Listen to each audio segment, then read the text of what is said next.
continuando con nuestro programa, tengo el honor de presentar a nuestro segundo expositor de esta jornada del día miércoles, al profesor Hugo Francisco Bauzá. El profesor Bauzá ha estado mucho tiempo participando en la Semana de Estudios Romanos, es un gran amigo de nuestra universidad, un gran amigo de Chile.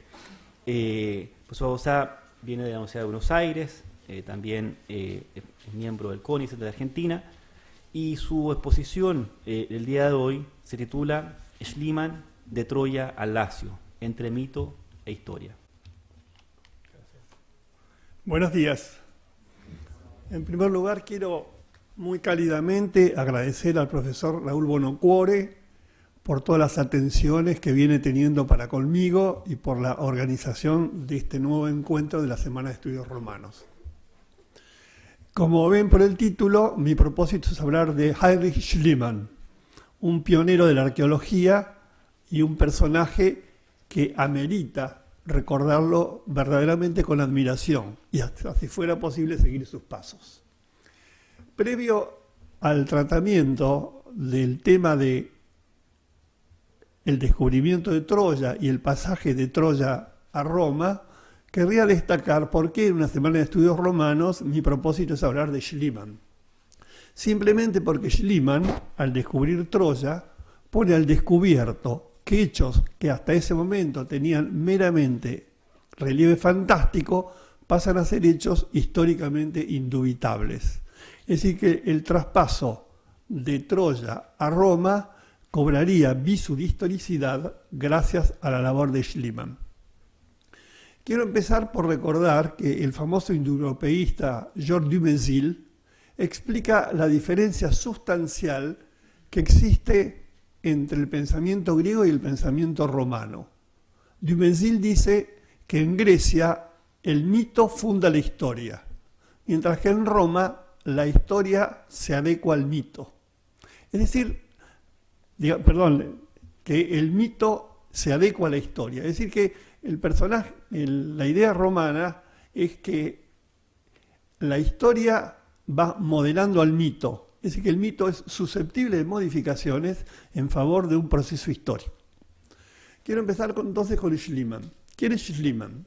Schliemann es un personaje, reitero, originalísimo y de una constancia y una adecuación a todo su esquema de pensamiento. Schliemann nace el 6 de enero de 1822 en el norte de Alemania. Procede de una familia de pastores en el sentido religioso. Su padre lo era, su abuelo, su bisabuelo también. Familia humilde de origen campesino. Tiene la desgracia de que siendo muy niño pierde a su madre y su padre entra en un estado de crisis a causa de la muerte de su mujer y de tener que mantener un grupo de chicos, y desgraciadamente su padre se orienta hacia la bebida. Eso produce una crisis en el hogar y los hijos se dispersan. Heinrich Schliemann decide partir. Y en ese momento la gran panacea, la gran Arcadia es América Latina. Y se embarca en una pequeña embarcación rumbo a Venezuela.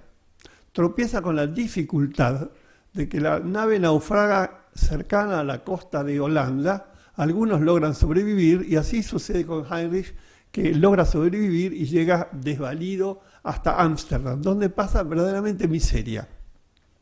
En su biografía, que Schliemann publica ya de maduro cuando está en Francia y la escribe en francés, y que yo traduje al español y le editó la editorial Lacal en el año 2012, Schliemann cuenta que hasta durmió en una plaza a la intemperie a causa de la miseria, hasta que por una relación amistosa logra que el cónsul alemán en Holanda de algún modo lo acerque a una firma que se llama Schröder, una firma de importadores de madera, y ahí empieza una nueva vida. Pero la vida de Schliemann, según él mismo lo relata, arranca a partir del momento en que cuando tenía 7 años, en la Nochebuena del año 1829, su padre le obsequia un libro. Ahí en la imagen aparece Schliemann en una fotografía tomada en Rusia cuando él ya está viviendo ahí, está a punto de abandonar el mundo, digamos, de los negocios en el que se había iniciado para pasar al mundo de la arqueología. ¿Podemos pasar a la segunda? Allí aparece el famoso libro que le obsequia el padre, La Weltgeschichte für Kinder, es decir, una historia universal para niños, obra de Georg Ludwig Scherrer. Y en esta obra aparece un grabado que está allí en la parte del frontispicio izquierdo, donde se ve el instante del comienzo del derrumbe de Troya y del exilio a que son sometidos los troyanos vencidos. Y en una de las imágenes aparece una ilustración donde advertimos que Eneas parte portando sobre sus hombros a Anquises, su padre, y de la mano a su hijo Ascanio. Indudablemente todo eso es una suerte de fantasía. Estamos hablando de una obra muy anterior al descubrimiento de Troya. Y Schliemann refiere que cuando él tenía 7 años queda impresionado por esta imagen y le plantea al padre que todo eso no era una mera fantasía como hasta ese momento se suponía, sino que debía tener viso de historicidad y que en consecuencia debía haber sido una historia real. El padre lo mira, digamos, sonrientemente y Schliemann plantea que desde los 7 años se armó en su cabeza la idea peregrina de descubrir Troya. Es decir, que es una vocación marcada intensamente desde su primera infancia, la idea de descubrir Troya. Sobre la imagen que aparece en pizarra, quiero referir 2 o 3 cosas. Recientemente, en Argentina, en la Academia de Ciencias, el psiquiatra Raúl Balbé, en un trabajo que publicó, que se llama El nombre del padre, explica el tema patrilineal que arranca a partir de esta imagen. Si uno deja de lado el matriarcado originario del mundo mediterráneo, que lo conocemos muy bien gracias a la obra del jurista suizo Bachofen, Das Mutterrecht, el derecho materno, traducido al español como el matriarcado, advertimos que a partir de esta imagen habría una relectura. Es decir, aquí es la línea patrilineal, es la línea, si se quiere, masculina de los vencedores, de aquellos guerreros que vienen del norte y que gradualmente desplazan el matriarcado originario del Mediterráneo. Así que esta imagen simbólicamente ha servido para que en Argentina Balbé trabajara la línea patrilineal que desplaza transitoriamente al matriarcado, de la misma manera que recientemente el psicoanalista italiano Luigi Soia, en un libro celebérrimo que ha dado mucho que hablar, que se llama El legado de Héctor, vuelve a plantear, a partir de esta imagen, el traspaso de lo matrilineal a lo patrilineal. Seguimos con la otra. Schliemann tiene el berretín de descubrir Troya. Para eso era menester necesariamente contar con un gran capital que él no tenía. Cuando está en Ámsterdam, logra ingresar en la firma Schröder. Curiosamente, en la firma Schröder entra, como era de esperar, en los niveles más bajos, hace tareas de grumete, tareas inferiores, hasta que gradualmente sorprende porque llama la atención una inteligencia fuera de lo natural.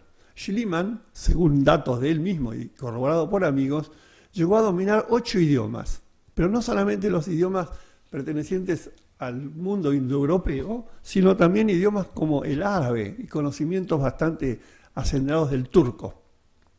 En consecuencia, sorprende a la firma Schliemann y gradualmente va adquiriendo posiciones elevadas.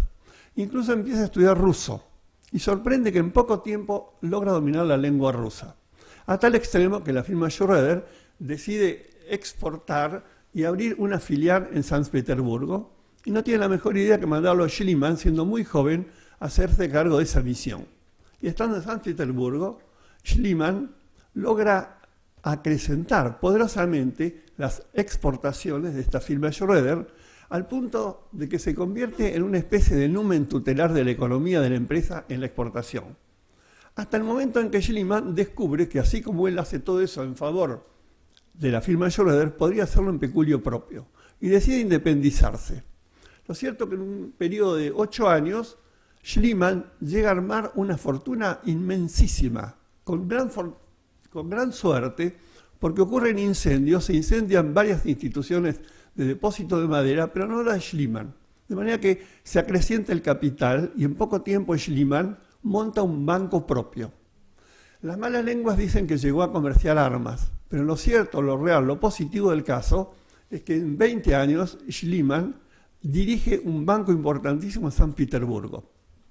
Sabemos este dato a través de un hecho curioso.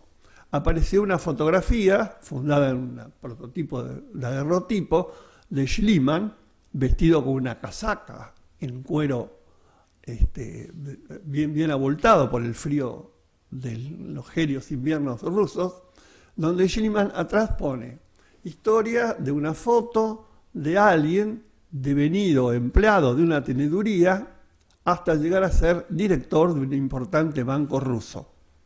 Y firma esa nota indicando que a partir de ese momento él va a decidir abandonar el mundo de la banca y de los comercios para abocarse a su idea del descubrimiento de Troya. Estamos en el año 1856. Schliemann parte. En ese momento la gran panacea era los Estados Unidos. De manera que decide irse a los Estados Unidos, ampliar su banca y en los Estados Unidos decide una vida nueva. Acaba de separarse de su mujer, una rusa aristócrata, tenía 2 hijos y en Estados Unidos acrecienta sólidamente su fortuna. Hasta que en un momento determinado, teniendo 56 años, decide dejar absolutamente el mundo de la banca y pasar a intentar su idea de descubrir Troya. Para eso se traslada a lo que actualmente es Turquía y decide seguir escrupulosamente la geografía descrita por Homero para tratar de averiguar dónde debe haber estado la Nouilion, la antigua Troya. Hasta ese momento, todas las excavaciones venían haciéndose en Bunarvaki, que era un sitio que, según Schliemann, no podría haber sido el ámbito tradicional de la vieja Troya. Y decide, en cambio, siguiendo, reitero, escrupulosamente la geografía descrita por la Ilíada, bajar hasta la meseta de Izarlik, que quedaba alén del mar, y tratar de excavar allí. No fue solamente idea de Schliemann, también, reitero, estaba la idea planteada en la Ilíada de Homero, sino que se basa un poco en unas reflexiones que el vicecónsul americano en Constantinopla le había sugerido, Calvert, de que excavara cerca de Hisarlik. Así que él llega a Hisarlik. Primer problema de Schliemann, no tenía el firmán, no tenía la autorización del gobierno turco. Para colmo, los turcos en ese sentido son muy nacionalistas y no querían otorgarle el permiso. Schliemann, a través de influencias y a través de mucho dinero, logra llegar al gobernador del sultanato otomano hasta que logra el firmán. Entonces comienza la excavación. Estamos en el año 1870. Como ustedes saben, la arqueología, que es lo que tradicionalmente se llama la ciencia de la pala, solo permite excavar en determinados momentos del año. Los intensos veranos por el sol no lo permiten, los inviernos tampoco por la lluvia. Así que en el año 1870 Schliemann excava durante 2 meses y medio. Cuenta con 120 operarios en un primer momento. Y a lo largo de toda la excavación logra remover 25.000 metros cúbicos de tierra. Partamos de la idea, para mirar un poco cómo puede ser el panorama, que cuando uno ve un camión cargado de tierra a full, el camión porta 6 o a lo sumo 7 metros cúbicos. Y Schliemann logra trasladar 25.000 metros cúbicos de tierra. Súmenle a eso otro detalle, que fue golpeado por tifus en cuanto a sus operarios. Fue víctima de la malaria, con el problema de que se acababa la quinina, que era el medicamento que en ese momento se utilizaba para la malaria. Había que traerlo de Inglaterra. Además, para conseguir palas de acero Sheffield, había que importarlas de Inglaterra. En consecuencia, la labor fue costosísima y realmente de mucho esfuerzo. Así que en el primer año, 1870, Schliemann excava durante 2 meses y medio sin lograr grandes avances. Continuó el año siguiente. durante 4 meses y al año subsiguiente durante otros 4 meses más. Sucede que en ese lapso Schliemann se mune de un segundo, que es Dörfel. Dörfel era arqueólogo de profesión, era un arquitecto volcado en la arqueología, formado en Berlín. Por ahí Evans, el que descubre el Palacio de Knossos, en Minos, dice que el gran descubrimiento de Schliemann no fue solo haber descubierto Troya y otros sitios arqueológicos, sino haber descubierto a Dörfel y haberlo llevado como segundo en su excavación. En consecuencia, Schliemann, en el segundo momento, descubre una serie de muros, y esos muros, según su impresión, correspondían a Troya. Y comienza a excavar. Llega a excavar hasta 25 metros de profundidad y se encuentra con un encintado murario que deduce que debía de ser Troya, la Troya homérica. Él confunde la cronología. Pero en un momento dado ocurre un episodio singularísimo, porque en medio de los muros encuentra un tesoro que sobresalía y brillaba por el exceso de oro. Y tuvo una idea genial, porque temeroso de que las autoridades turcas pudieran apoderarse del tesoro que había descubierto, pide a su mujer, su segunda mujer, una griega, Sofía Engastrómenos, que diga que es el cumpleaños de Schliemann, que da franco, que se le pagará a los obreros por la jornada, y que él se queda solo con su mujer y con Dörfel. Y cuando se quedan solos, abre esa especie de arca que estaba escondida en uno de los muros y se encuentra con un tesoro sorprendente. A partir de ese instante tiene la arrogancia de vestir a su mujer con las joyas troyanas e hizo desfilar esas fotografías por el resto del mundo. Pero antes de eso, Schliemann se ocupó de sacarlas de Turquía, temeroso de que el gobernador turco, el gobernador otomano, pudiera exigir que esas joyas quedaran en Troya y en consecuencia quedaran en Turquía. Así que Schliemann las saca. Es un acto, si se quiere, de violación que fue motivo de sumarios, etc. Así que, munido de ese elemento, y una vez que logró sacar las joyas de Troya, Schliemann comienza a informar al mundo del hallazgo. La primera información pública que hace es en Times, en Londres, donde da cuenta del hallazgo. En general, como era un advenedizo, era una persona que no tenía conocimiento del mundo de la arqueología y era conocido como científico, lo que sucede es que hasta se burlan de Schliemann, especialmente Alemania. Los científicos alemanes, la Escuela de Arqueología de Berlín, toma eso como un acto, si se quiere, de piratería. En consecuencia, Schliemann no goza de prestigio profesional, salvo los ingleses que lo empiezan a mirar con otros ojos y lo invitan a la Academia Real para que diserte. Schliemann diserta y su mujer lleva parte de lo hallado para demostrar lo que ha sido encontrado y que tiene visos de historicidad. Schliemann, a partir de ese momento, empieza a ser observado en Europa como un personaje de alto prestigio y empieza a recorrer distintos ámbitos universitarios y académicos donde da cuenta de sus hallazgos.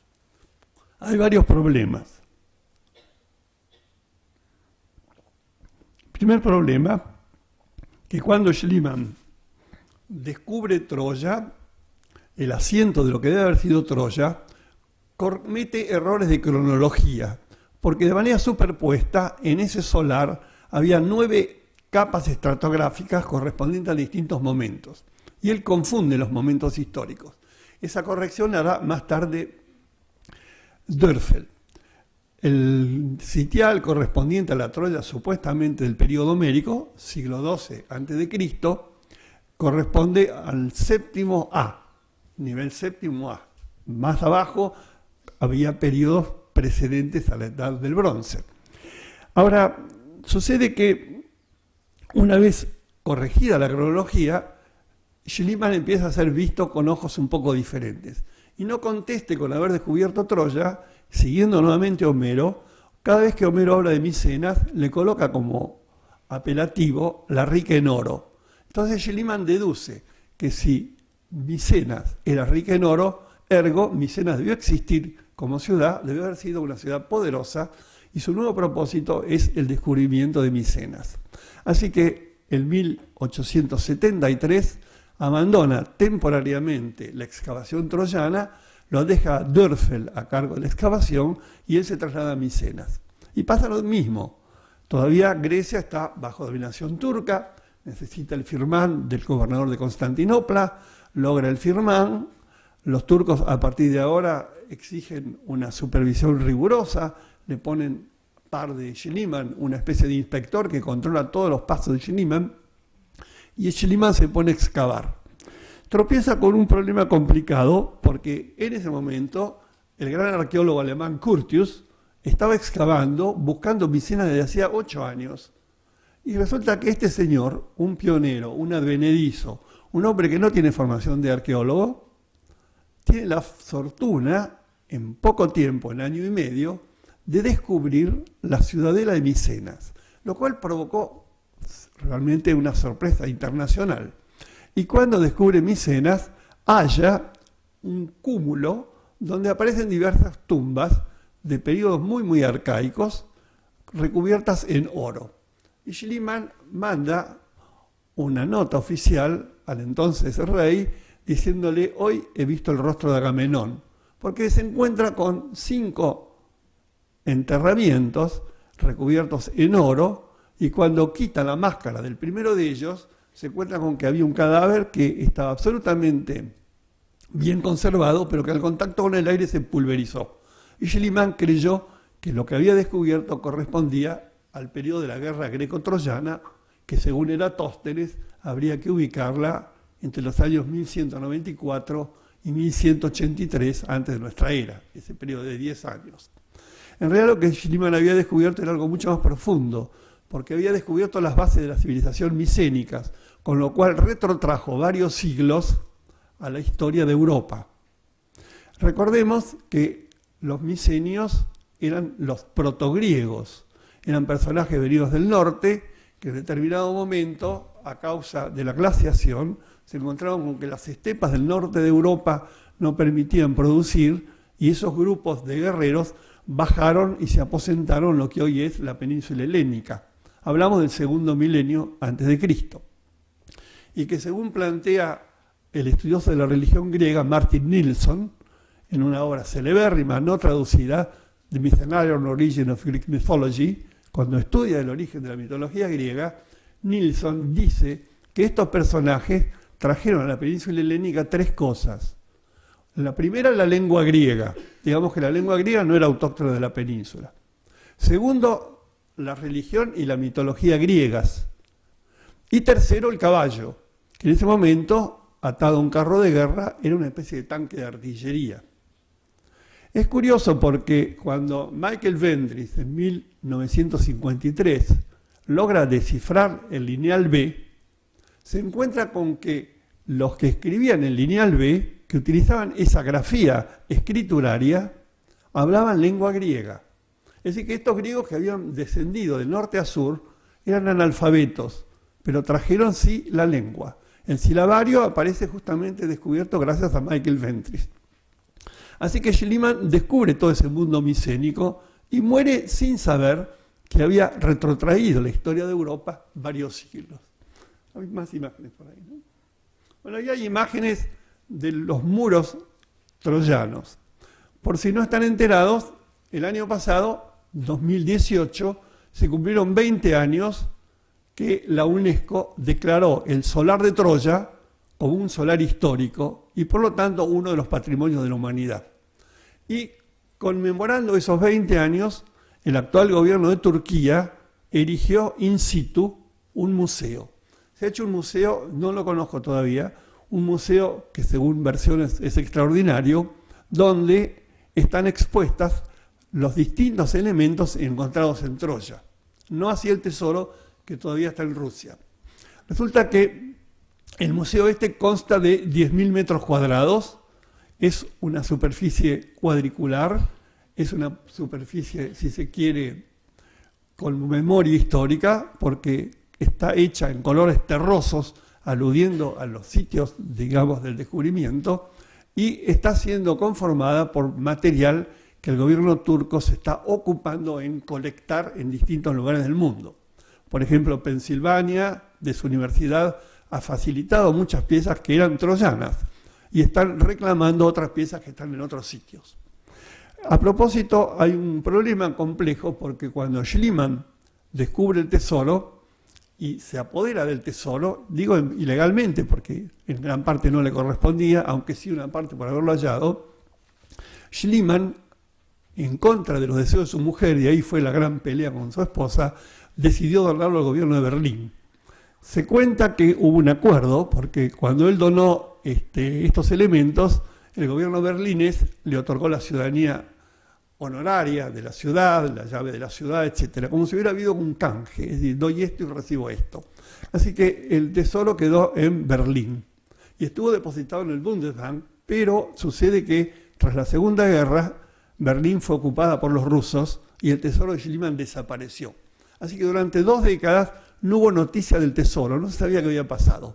Hasta que hace unos 25 años, una mujer, la directora del Museo Pushkin, en Moscú, el Museo de Arte de Moscú, planteó con valentía, dice, sí, el tesoro está en los sótanos del museo, yo voy a exponerlo. Y en consecuencia lo expuso, de lo cual se hizo un hermoso catálogo, que por internet pueden verlo. Y eso generó una polémica internacional, porque los turcos dicen, no, el tesoro fallado en territorio nuestro, los griegos dicen, no, una parte corresponde a nosotros, porque Sofía en Gastrómenos fue una de las que lo encuentra. Los alemanes dicen, no, el tesoro es nuestro porque fue donado. Así que hay un litigio internacional aún no resuelto, pero lo cierto y real del caso es que el museo todavía se halla en Moscú, en el Museo Pushkin. Ahí en la fotografía aparece su segunda mujer, Sofía en Gastrómenos, que está decorada y adornada con gran parte de las telas que él había hallado en Troya. Hago la referencia de que tras el fracaso de su primera esposa, Schliemann le encarga a un sacerdote ortodoxo griego, amigo de él, que le busque una segunda esposa. Y este arzobispo decide ofrecerle como esposa a su sobrina. No se conocían aún, unos 30 años menor. El matrimonio, la pareja funcionó muy bien hasta el momento del tema de las joyas, por lo que acabo de explicar. Y tuvieron 2 hijos. Así que el resto de la vida de Sofía en Gastrómenos y Schliemann fue una vida aparentemente muy feliz. Él hizo construir en el pleno centro de Atenas, muy cerca del Parlamento griego, un poderoso palacio que le puso de nombre el Palacio de Príamo y que allí vivieron varios años hasta su muerte. Actualmente ese museo, ese palacio, es el Museo de Numismática, donde está expuesta la colección numismática que tenía el propio Schliemann. Bueno, ahí aparecen algunas de las joyas. Y ahí aparece la fotografía a la que mencioné hace un momento, cuando Schliemann se la dedica a una mujer en el momento previo a desentenderse de la banca y pasar a ocupar el propósito del descubrimiento de Troya. Es el instante, digamos, culminante de Schliemann cuando decide abortar el propósito banquero para abocarse al estudio de Troya. Seguimos. Bueno, ahí aparecen fotografías, la primera es aérea, de cómo se encuentra actualmente el encintado murario de Troya. Y habría que destacar 3 o 4 hechos que están más allá de Schliemann. La primera es que tras la excavación de Schliemann trabajó Dörfel en el lugar y fue quien, reitero, explicó la estratigrafía y explicó la cronología supuestamente correcta.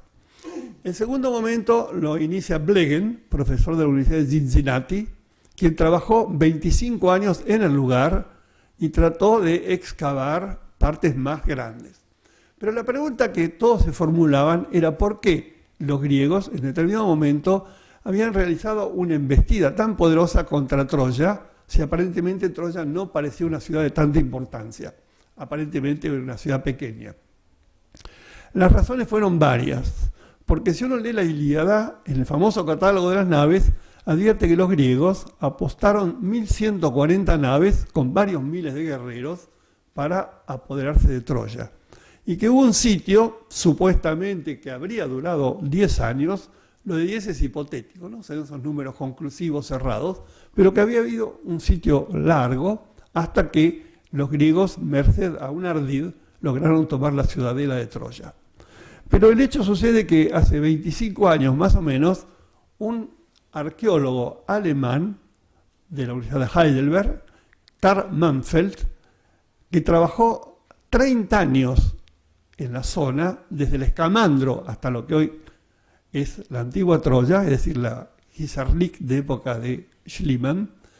Este arqueólogo, Manfeld, trabajó dirigiendo un equipo de 253 personas, desde la dirección hasta el último operario que manejaría una pala, y después de varios años logró descubrir el encintado murario de toda la ciudad.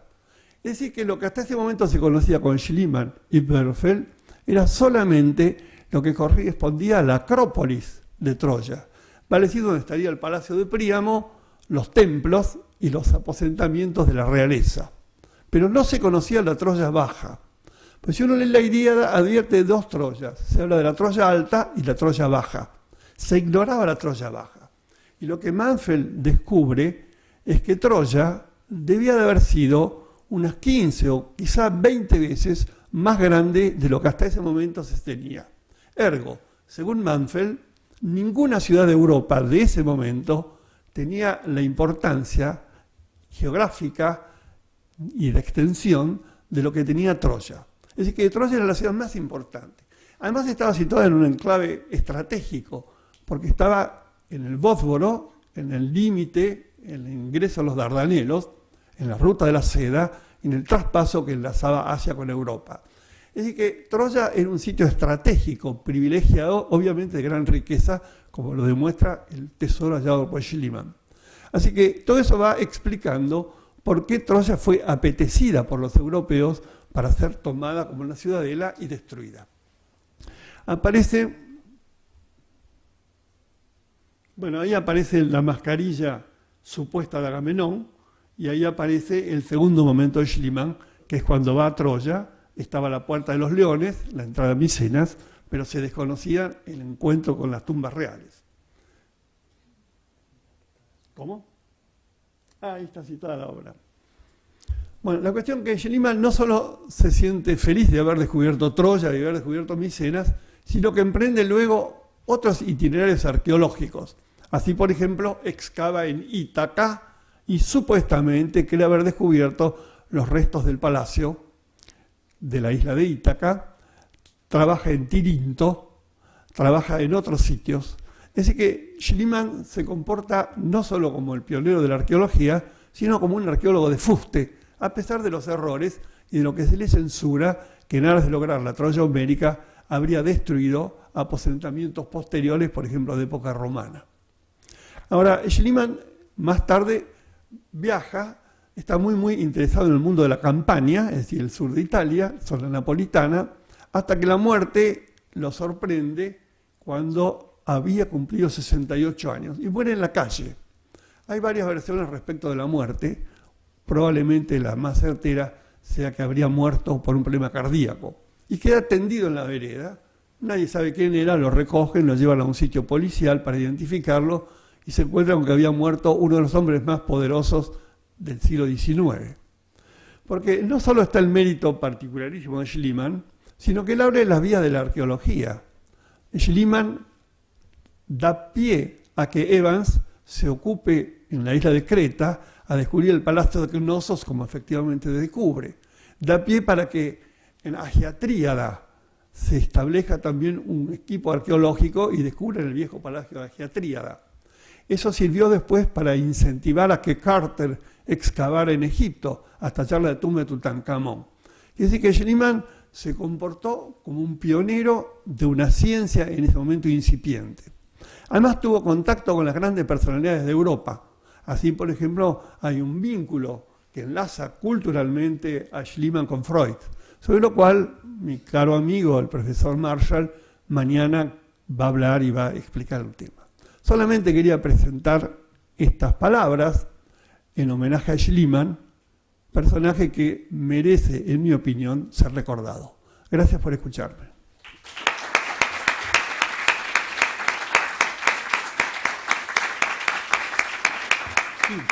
Muchísimas gracias, Hugo, realmente clarísimo y nos ha dado un panorama completo.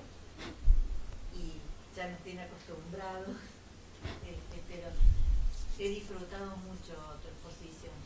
Yo te voy a hacer dos preguntas desde el lado de, bueno, no soy especialista, pero de un poco de haber leído las partes, digamos, más bien, más críticas, ¿no?, a la figura. Uno, serían, digamos, como dos observaciones. Uno, en alguna ocasión escuché una conferencia sobre Calvert y precisamente me parece que la indicación era un poco más que una indicación, porque había muchos, no lo recuerdo bien, pero tengo me parece el recuerdo, como de que había muchos estudios hechos en el lugar, incluso planos, que donde aparece, digamos, la colina de Pizarri, porque en realidad él es el que descubre que donde se está excavando todo no era. Correcto. Entonces, digamos, como decirte que quizás había ya toda una carpeta, digamos, de antecedente, algo así, digamos, como que recibe, y prácticamente como que, digamos, él la usa y lo va a silenciar, diríamos que no lo cita. Eso por un lado. Y otro, lo que también escuché, y que incluso ha sido medio como motivo que se han hecho como hasta la posta, digamos, así tipo cómico, digamos, es de que esta situación de que estén ellos solos con digamos, se habla como que hasta que se duda de que Schliemann no haya puesto ahí, correcto, que haya comprado en el mercado. Como te digo, yo no soy especialista y las he escuchado, digamos, quizás lo he escuchado también desde el lado de las escuelas arqueológicas. correcto. Y bueno. Primera cuestión, tema Calvert. Efectivamente, Calvert era un británico que había ido a los Estados Unidos, siguió la carrera diplomática y fue nombrado vicecónsul del gobierno americano en el Imperio Otomano, con asiento en Constantinopla, en la antigua Bizancio, y, es decir, la actual Istambul. Y con ese motivo, este señor que estaba interesado en la arqueología se trasladó a lo que hoy es Hisarlik a excavar. Efectivamente hizo algunas carpetas, cosa que Schliemann no silencia. En su biografía, en su autobiografía, Schliemann dice: recibí las sugerencias de Calvert de no excavar en Burnavaki, sino en excavar en Hisarlik. Lo dice Schliemann. Pero Schliemann también dice que él se basó estrictamente en la geografía homérica, que Burnavaki no podía ser nunca porque tenía estribaciones que no están mencionadas en Homero. Ergo, había que ir hacia una planicie. Y además, que esa planicie estaba relativamente cercana del mar. Es decir, desde el emplazamiento del palacio había unos 1000 metros hasta el mar. Pues si uno lee la Ilíada, advierte que en las distintas secuencias, en los movimientos de carros, la distancia que hay desde la empalizada del palacio hasta el mar es perfectamente posible cubrirla en pocos minutos. Mientras que en Burnavaki la cosa es muy distante. Así que Schliemann es realista, está en el lugar. Segundo, si Calvert hubiese tenido todos los datos, podría haber excavado, cosa que no lo hizo. Pero empezó a excavar, pero no logró encontrar nada. Así que Schliemann, bueno, tomó todo eso como parte del trabajo. Y el segundo tema, sí, hay toda una historia rara acerca de las joyas, que son numerosísimas, casi todas en oro. Hay versiones que empezaron a circular en un primer momento de que como Schliemann tuvo mucho dinero, habría comprado distintas joyas, habría simulado un tesoro y que habría simulado encontrarlo, lo cual puede ser posible. Se planteó que las joyas no eran troyanas porque eran de distinta época. Efectivamente, hay joyas muy, muy antiguas. Ahora, sucede que no sabemos si realmente eran o no troyanas, porque la propia Troya, que era una ciudad poderosa, podría haberse munido de joyas de periodos anteriores. Así que tampoco es obstáculo de que si el tesoro era de distintas épocas, podía o no haber sido troyano. En tercer lugar, si eran troyanas o no eran troyanas, cosa que a nosotros no tenemos elementos de juicio como para opinar. Pero lo cierto es que, según Schliemann, ese hecho de haberla descubierto él con su mujer y con Dörfel, no opaca el descubrimiento de Troya. Así que sean o no troyanas, sean compradas o no, es una instancia secundaria. Lo real es que gracias a ese disparador, el descubrimiento de Troya adquiere viso de historicidad y adquiere un sentido real. Es decir que hasta 1873 Troya era una mera fantasía, una mera lucubración. Gracias a Schliemann tiene veracidad histórica. Ergo, los personajes evocados supuestamente por Homero pueden haber tenido realidad histórica. Y además constatado después con Micenas. En consecuencia, hasta este momento, toda una fantasía pasa a tener viso histórico. Bueno, antes de que Troya fuera encontrada por el clima, sí. La ciudad de Troya tenía como este mito que, por ejemplo, rodea la ciudad de los Césares o el Dorado, como estas ciudades perdidas, o incluso Machu Picchu antes de ser encontrada también en Perú. Perdón, si había algún dato o algo fuera del mito, no entendí bien, perdón. No, que si la ciudad de Troya, sí. antes de ser encontrada, estaba en este estatus de ciudad perdida, ¿no es cierto?, de ciudad mitológica, como es la ciudad de los Césares o la ciudad del Dorado. Sí, era un mito. Ahora, era un mito que tenía cierto asidero histórico, porque hoy día se ha comprobado que efectivamente hubo migraciones de Asia Menor que se establecieron en el Lacio. Pero eso no quiere decir que la época de Eneas haya sido exactamente esa, porque no hay testimonios de que Eneas históricamente haya estado ahí, lo cual no quiere decir que no haya estado. Pero sí hubo migraciones procedentes de Asia Menor. Además, está el relato, no solamente de Dionisio de Halicarnaso, o todo el planteamiento de Eneas, planteado por Virgilio en la Eneida, por Ilius Persi y otros testimonios, pero siempre del campo del relato. Incluso la topografía. El doctor de Xantis, que acaba de hablar, refirió a una serie de ciudades, topónimos, que tienen un nombre que tiene que ver con la gesta troyana. En consecuencia, había todo un relato que daba viso de historicidad, pero el hecho histórico fáctico no se encontraba. Tampoco había datos de que existiera Troya. Así que Schliemann descubre todo ese momento.